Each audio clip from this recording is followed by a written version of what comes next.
Hello, hello, Capricorn Collective. Ako po si James from James Tarot PH. Ito po ang inyong monthly reading for January 2026. Wow! Nasa first month na tayo ng taon. Ano po ang naghihintay para sa inyo? Happy New Year! Let's begin. Inhale and exhale. Spirit Guide, Holy Spirit. Bigay natin kay Capricorn ang mga mensaheng dapat nilang malaman this month. Okay? At the center, meron po kayong, wow, Ten of Pentacles. Kaching, kaching, abundance is coming. Congrats po. In the area of what you need to focus, the Eight of Pentacles. Beautiful. In the area of what you need, you have the Devil card. Interesting. Good news ito. Huwag mong katakutan. In the area of what's affecting your current energy, meron po kayong the Six of Swords. In the area of your near future, meron po kayong the Six of Pentacles. Wow, 6. Mamaya pag-usapan natin yan. Hindi yan masama. Mamaya i-explain ko po sa inyo. In the area of your challenge, meron po kayong the King of Pentacles. In the area of your fortune, you have the Lover's card. Beautiful, beautiful. In the area of your divine messages, meron po kayong the Page of Cups. At ang outcome nyo po for the month, ito po yun. Mamaya sabay-sabay natin siyang bubuksan at the end.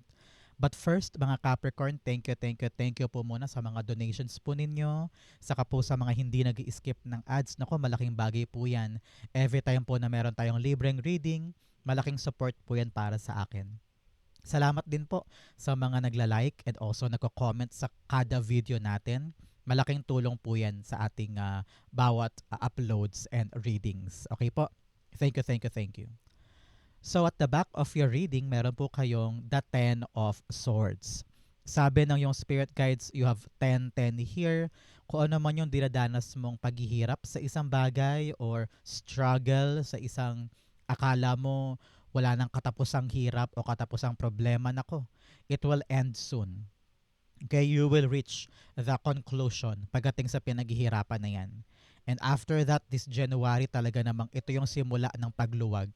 Ito yung simula ng paggalaw at pag-abante. Okay? Ten of Swords in your background energy. Kayo po'y ina-advisean ng yung spirit guides na bumangon na. No? Panahon na to para wag nang indahin pa kung ano yung nangyari in the past. Maaring nalugi ka, nasaktan, na-disappoint, talagang lumubog sa kumunoy at talaga namang nakaranas ka ng hardship. Siguro dito akala mo wala nang pag-asa, no? Akala mo wala ka ng paggalaw or hindi ka na makakabawi. Pero ito'y garantiya para sa iyo, Capricorn, that ito na yung chance mo na bumawi. Ito na yung chance mo for a better life, for a better beginning. Kaya kunin natin yung chance para tayo ay makabangon. Okay? Bigyan kita ng card of the month. Meron kang blessing. Yes! Blessings are gifts from the universe. Receive and share them. Wow. Meron ka daw matatanggap na blessing, kaya talaga namang pabangon ka na. At kapag daw natanggap mo yan, alagaan, protektahan, payabungin, and also i-share. Okay? Para ma-reciprocate yung overflowing na reciprocation ng blessing energy and abundance energy. In your center, meron po kayong the Ten of Pentacles. Ngayong buwan na ito, it's all about gaining more, no? Halimbawa, meron kayong inaasikasong family business. Ito yung taon o simula ng taon kung saan meron kayong aayusin, papagandahin, aayusin yung promo o kaya diskarte o kaya yung paano nyo i-implement yung business plan, ganyan. So, parang meron kayong nire-rethink for the start of the year para sure ball yung malaking kita, halimbawa. Kung meron man po sa inyo, trabaho, no? Parang ito yung taon o simula ng taon na iniisip mo kung paano mapapabuti yung andar ng trabaho para dire-diretso ang kita, dire-diretso ang pasok ng pera. But for many of you, it's all about family setting. Ngayong January, uh, you are being advised to help, assist, and start something na talagang ang mag-benefit ay buong pamilya. Okay? Nandito yung paggalaw mo at pagkuha mo ng bountiful blessing na hindi mo akalain before na matatanggap mo pa. Some of you are having this parang mga pagbabago sa bahay, bibili ng bahay, mag-move ng one territory to the other, or this January, mag start ka ng negosyo o bagong trabaho na talagang maganda ang kita at hindi ka nababalik dito. Okay? Napakaganda po. Clarify natin. So Capricorn, since ito po ay January reading, bagong-bagong buwan, nako, ano po yung nilook forward mo this January? Nako, i-comment mo yan sa baba. And we'll see kung ano ang magaganap for you sa buwan na ito. Feel free po to comment down. It will happen for you. 10 of Pentacles, the 6 of Swords. Wow. 6, 6, 6 here. Huwag mong katakutan. May 6 ka pa with the lovers. Sinasabi dito na talagang lalagpas ka na sa isang mahirap na pagkakataon. Number 6 is really a gift eh. Parang ito yung grand detour, nakalagpas ka na sa kalahati, diretso ka na sa paggaan ng buhay, kumbaga. So wag mong katakutan kung ano man yung dinadanas mo ngayon kasi palagpas ka na dyan. 6 also is a number of reflection, Capricorn. Magbalik tanaw ka daw sa past para makita mo kung ano yung mga bagay na dapat nang ihinto, dapat pang ituloy, at dapat nang bitawan para malaman mo kung anong point mo sa buhay mo now ang pwede mong ituloy moving forward at ano yung mga changes na pwede mong i-apply sa'yo. Okay? Mag-reflect ka this Christmas season para pagdating mo ng January, you know what to do. Okay? The 6 of Swords talagang susulong na daw. Kung meron kayong mga family business or family plans or negosyo plans, anything that pertains about financial gains, magdadire-diretso daw yan. Kitang-kita ko dito yung magandang andar, walang antala, and smooth sailing ang pagdating ng biyayang iyon. So congrats po para sa inyo, Capricorn. I-claim mo to, it will be yours. In the area of what you need to focus, meron po kayong the 8 of Pentacles. You need to focus on mastery. No, kung itong inaasikaso mo ipampamilya, halimbawa negosyo yan, passion project, may kinukumpuni ka sa bahay, bibili kayo ng lupa, magkatayo kayo ng coffee shop, kung ano yung project mo this January na balak mo simulan, sabi dito, aralin mo daw mabuti. Okay? Kailangan yung mga ins and outs ng gagawin mong yan ay napag-nilay-nilayan mo at napaghandaan mo. Huwag ka daw mawala ng oras sa pag-aaral para makita mo kung ano pa yung dapat mong i-improve, ano pa yung mga bagay na hindi mo pa alam para may sa ayos mo. Because ang mag-benefit naman yan ikaw, di ba? So, kung ano yung mga kailangan gawin, huwag mo daw katamaran, a Capricorn. Kung kailangan hanapin yun, kung kailangan i-present to, kung kailangan kumpletuhin yung dokumento, kung kailangan ko mag-training, no? Anything that requires you to do it. Because it will push you pataas pagdating sa ginagawa mo. Okay? I-clarify natin siya. The 8 of Pentacles being clarified by. So, kamusta po kayo, Capricorn? How are you? How are you today? Saan po kayo nanonood ng ating reading for this month? 8 of Pentacles, the Devil card. Wow, binabalik tayo ng mga cards natin. Sabi dito, huwag kang mapanghihinaan ng loob. No? Kung alam mo, kaya mo eh. Kasi nakita ko dito, baka may mga taong pumigil sa'yo, may mga tao na maliitin ka, kaya ikaw parang, ay wag na lang. O kaya baka may politika sa trabaho, no? Kahit ang galing-galing mo naman, you're up for promotion or gagawin mo lang naman yung ginagawa mo, pero lagi silang nakakahanap ng issue. Para mga ganyan, no? So, ang kailangan mo lang gawin, focus ka sa sarili mo, wag mong hayaang maapektuhan ka ng mga taong ito. Kasi, hindi worth it ang pumatol sa kanila. Just enjoy what you're doing. Ang ginagawa mo naman, hindi naman para sa kanila, kundi para sa sarili mo at sa kinakbukasan mo. So, focus on yourself, on your growth, on your future. Hayaan mo sila maglaway sa kanilang mga chismis at inggit. Okay? Napakadali nito. Kayang-kaya mo yan. In the area of what you need, meron po kayong the Devil card. You need na makawala ka sa kadena ng mga takot mo. May mga inhibitions ka. May mga takot ka pertaining sa future, pertaining sa mga ginagawa mo. Siguro some of you nagka-panic attack minsan, anxiety attack. Sobrang lala nung pangamba, no? Kaya ngayon kailangan talagang ma-recognize mo muna, Capricorn, kung saan ka takot at paano mo siya mapipigilan na wag mo nang damhin yung mga takot na yan. Kasi minsan nasa isip lang yan eh, na pinapangunahin mo kasi yung mga bagay, kaya parang nag-overthink ka, nag-overanalyze ka. You want things to be done the same way na na-visualize mo siya. Kaya pag ginagawa mo na, you're so afraid na baka hindi maganap yung nasa isip mo. So, ang anong kailangan? Spontaneity. Kailangan spontaneous ka lang. Huwag mong pangunahan yung mga bagay-bagay. Let things flow, let things go. Okay? Nanggaling ka na sa isang painful experience. Nanggaling ka na sa pagkadapa, sa blockages, sa pagkalubog sa kumunoy. Huwag mong hayaang may humarang pa sa'yo. Okay? Kung sarili mo man yan, or mga tao sa paligid, or factor sa paligid, putulin mo yung kadena para hindi ka mahila pababa. At labanan mo yung mga takot mo para makuha mo yung gusto mo. Okay? Importante to. Clarify natin. Devil cards being clarified by, you have the strength card. Yes, magpakatatag ka. Kayanin mo yan. Itaas mo yung kumpiyansa ng sarili mo. Believe in yourself. And at the same time, huwag ka daw magmamadali. Just do it on the right pace, on the right way. Huwag mo din daw bigyan ng additional pressure ang sarili mo, Capricorn. Marami ka nang ginagawa, nag-e-effort ka naman. So, enough na yon. Huwag ka daw magpapadala sa mga solusol ng ibang tao, pangda-down ng iba, o kaya comparison sa effort mo, sa effort niya. Huwag mong tignan yung outcome niya sa napapala mo, no? So, kanya-kanya kayo ng journey. So, don't let comparison hurt your beautiful, beautiful adventure. Okay? Kayanin mo lang. Continue showing up. Continue giving your best. Everything will be fine. Okay? In the area of what's affecting your current energy, meron po kayong the Six of Swords.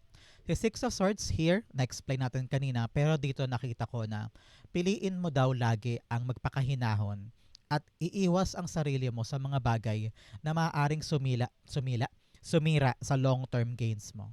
Example, sa iyong negosyo, family business, may konting away sa mga kapatid about sa business. Huwag ka nang gumatol. Iwas ka na, no? Huwag mo nang palalain pa yung apoy. Matuto kang pahupain ang mga bagay-bagay, and power mo this time is to walk away from something na toxic or dramatic na hindi worth it o hindi dapat i-big deal. Nakita ko dito na learn to walk away pag alam mong hindi makakatulong sa mga pangmatagalan mo. Halimbawa din sa trabaho, no? Talagang si boss ay napaka-toxic, napaka-ingay. Pero syempre, hindi mo naman siya pwedeng sigawan or sagot-sagutin, di ba? So, always choose to walk away. Choose your peace. Para to mga inaalagaan mo hindi magalaw at patuloy ang smooth sailing nito sa'yo. Okay? Napaka-importante niyan. Isabuhay mo this January, Capricorn. Matutong magpigil at alalahanin yung greater good kung para saan dapat yung mga ginagawa mo, yun ang isipin mo. At huwag kang papadala sa mga temporary emotions na kayang-kaya mo naman daw iwasan. Okay? In your near future, meron po kayong the Six of Pentacles. Si Six of Pentacles, sinasabi ng yung spirit guides, ang tabayanan mo 6 days, 6 weeks, or 6 months. Kailangan mo i-evaluate, Capricorn, yung equal give and take. Nanggaling ka na sa isang pagkalubog, so ramdam na ramdam mo kung ano yung pakiramdam ng wala o pinagkaitan or sinaktan. Kaya ngayon, parang natuto ka na. Alam mo na kung kanina mo ibibigay ng karapat-dapat yung meron ka. At alam mo rin kung sino yung mga tao, lugar, sitwasyon, or bagay na hindi karapat-dapat ng kaya mong ibigay. Example, sa trabaho, lagi kang nag-overtime. Pero pagdatingin mo sa payslip mo, wala namang epekto yung overtime. So parang, are you giving too much for something na wala naman in return? Ganon din sa mga relasyon or sa pag-ibig, no? Baka naman ikaw lang ang bigay ng bigay, baka panahon na para maglagay ka ng boundaries at ilaan mo na lang yung mga meron ka sa karapat-dapat. Sa panahon talaga to for 1, 2, 3, reflection, no? Tatlong 6 to, na sinasabi talaga mag-reflect ka sa mga ginagawa mo nitong mga nakaraang buwan, nakaraang taon na nakasanayan mo na pero dapat nang itama. Okay? Because you deserve kung ano yung mga bagay na kaya mo ring ibigay. Okay? Six of Pentacles, clarify natin.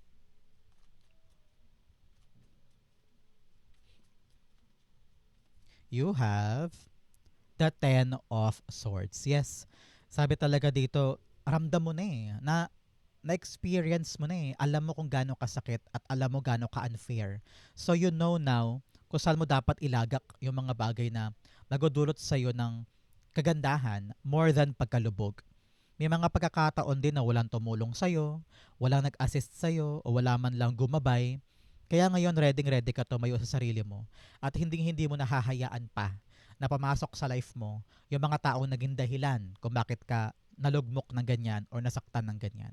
It's all about you recognizing the lesson and implementing kung ano man yung mga natutunan mo doon sa buhay mo para hindi na siya mangyari ulit.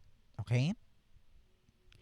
In your challenge, meron po kayong break chains and inner cosmos. Yes, kailangan alamin mo sa kaibuturan ng puso mo kung ano yung mga bagay na hindi mo nakikita na dapat mong itama. At tanggalin mo na yung chain ng pattern na yan para totally renewed person ka. Example, ikaw yung uri ng tao pala, hindi mo na-realize na mabilis kang magalit, mabilis kang ayaw mo tumanggap ng pagkakamali, ayaw mo tumanggap ng paliwanag, example lang. Tapos na-realize mo yan this time, sa'yo mo, ay, ganun pala ako, no? Grabe, ang taas ng ego ko, hindi ako nakikinig, kung anong gusto ko lang.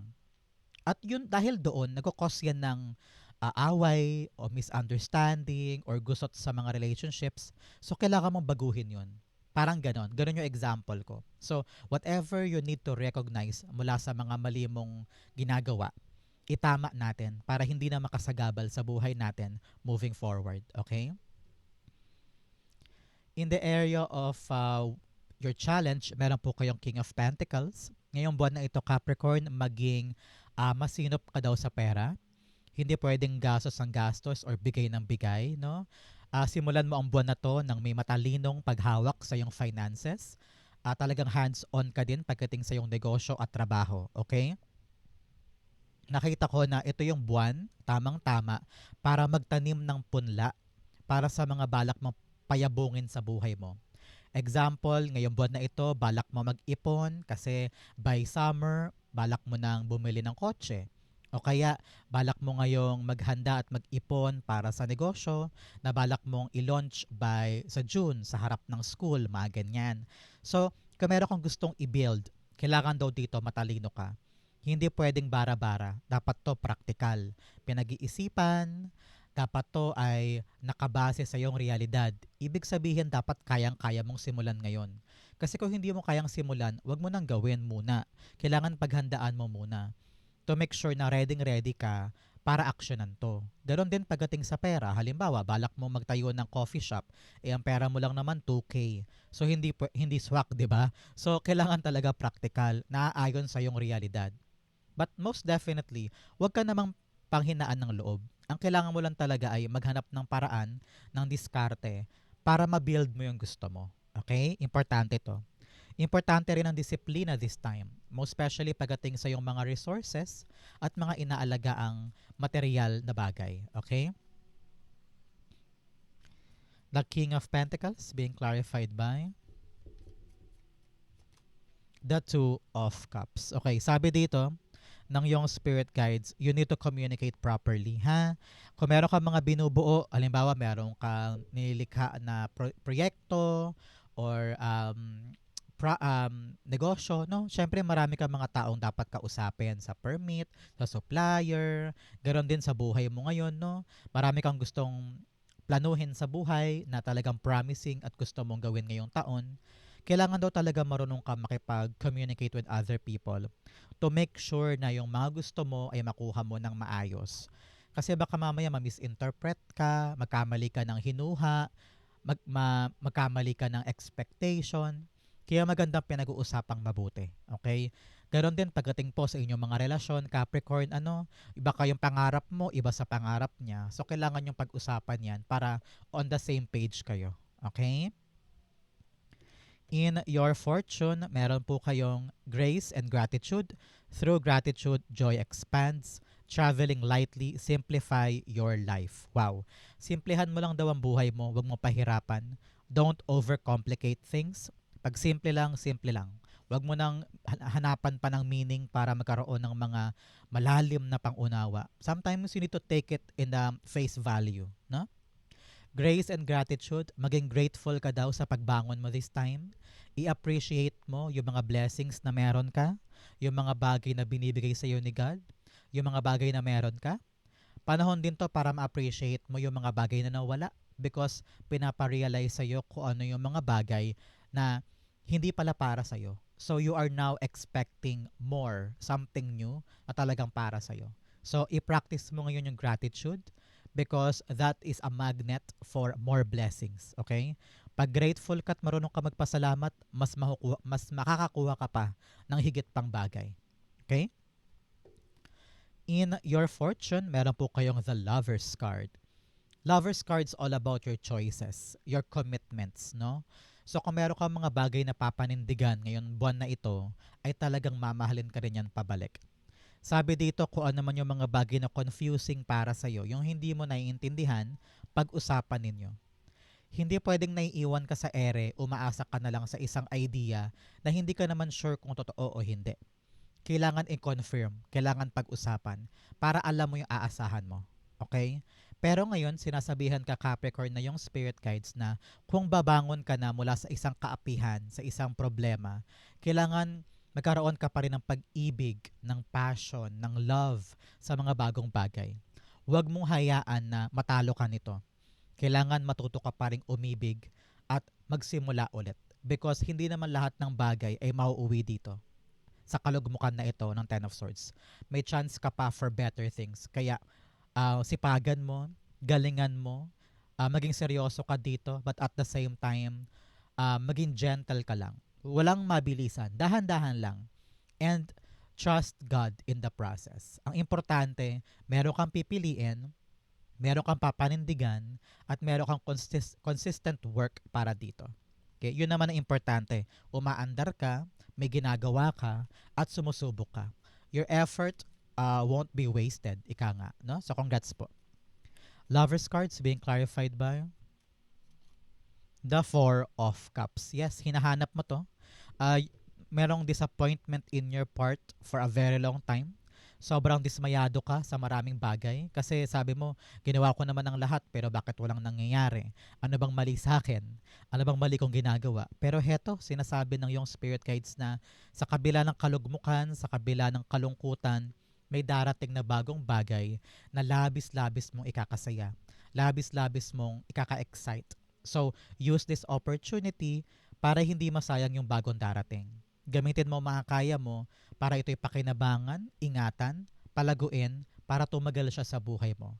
Kinakailangan ito ng commitments mo. Kung ito man ay bagong relasyon, ganun din. Panindigan, maging responsableng partner.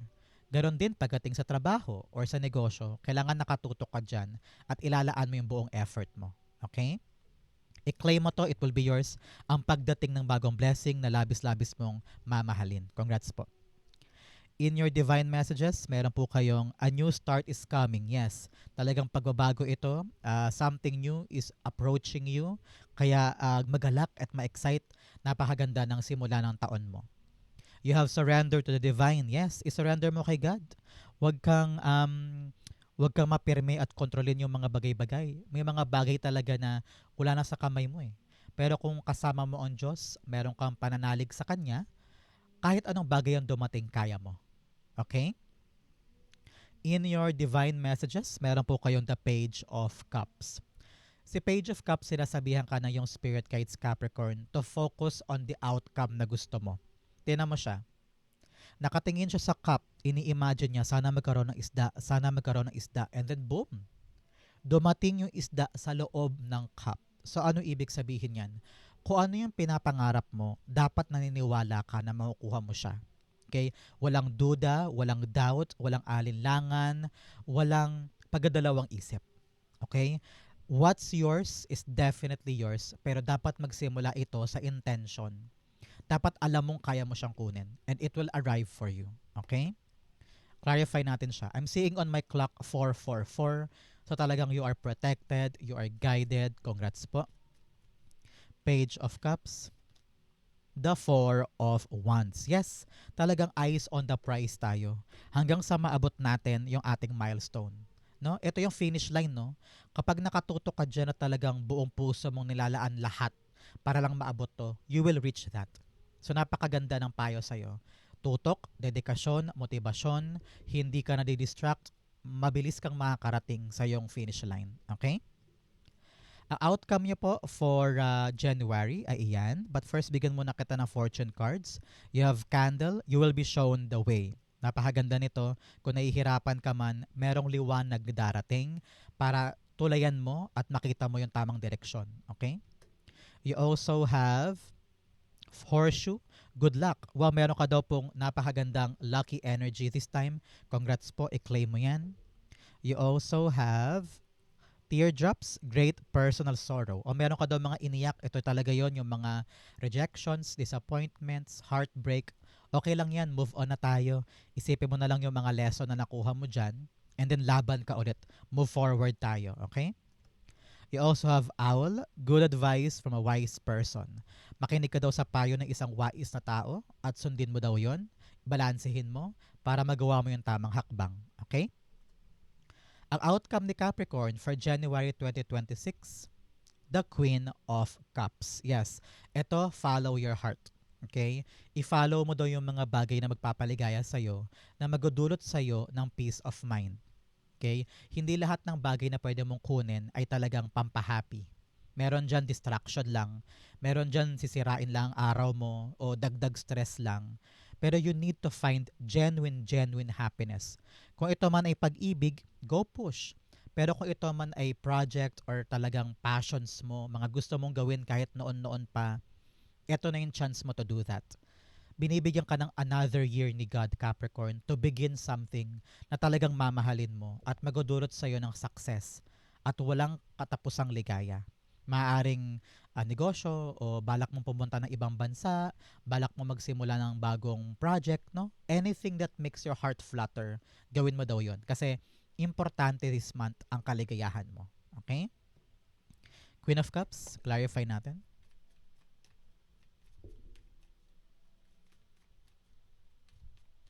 You have the Six of Cups. Yes. Wow. Nakita ko dito sabi ng yung spirit guides, bukod sa kaligayahang dapat mong unahin, panahon na rin daw to para paghilumin mo ang puso mo sa mga nangyari in the past. Ten of Swords, no? So, painful talaga tong past mo, whether sa relationship yan, sa kaibigan, sa magulang, sa trabaho, kung ano man yung painful na yan.